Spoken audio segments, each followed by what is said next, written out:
នៅក្នុងថ្ងៃនេះគឺអត់បានលួចអត់បានស្អីទេបាទគឺខ្ញុំគាត់ថាឲ្យអ្នកទាំងគ្នាមកមើលថាតើទឹកដៃរបស់ខ្ញុំពេលដែលខ្ញុំលេងកុំព្យូទ័រហ្នឹងវាមិនម៉េចបាទបើអ្នកទាំងគ្នាគាត់ថាខ្ញុំលេងសាហាវឬមិនសាហាវក៏ចេះអ្នកចាំមើលចប់ណាអ្នកទាំងគ្នាម៉ែក្តីសម័យវីដេអូនេះរៀងខ្លីតិចប៉ុន្តែជួបបញ្ហាដូចថាថ្ងៃហ្នឹងខ្ញុំចាប់ទៅនេះដេកបានតែ3ម៉ោងទេបាទខ្ញុំអត់ដឹងកាត់អីដែរតែអត់ជុំអីគេនោះ7ណាសាក់លុយទៅមើលសាក់លុយទៅមើល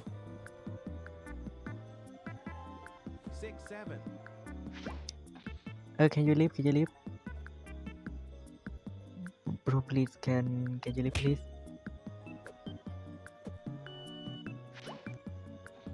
ជុំបាត់ម្ចាស់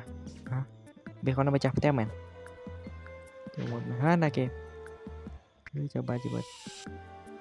bro what the heck ចាំបាច់ជីវិត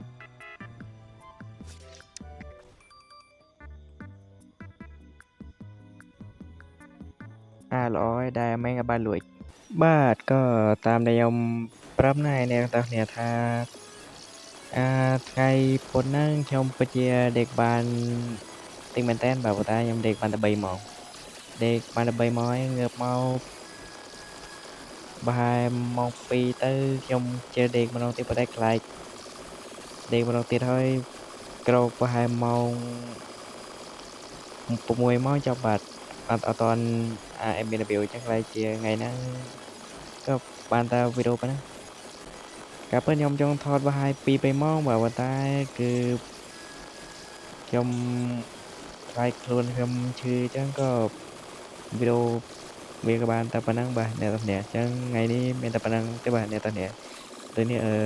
តំលះហើយបាទ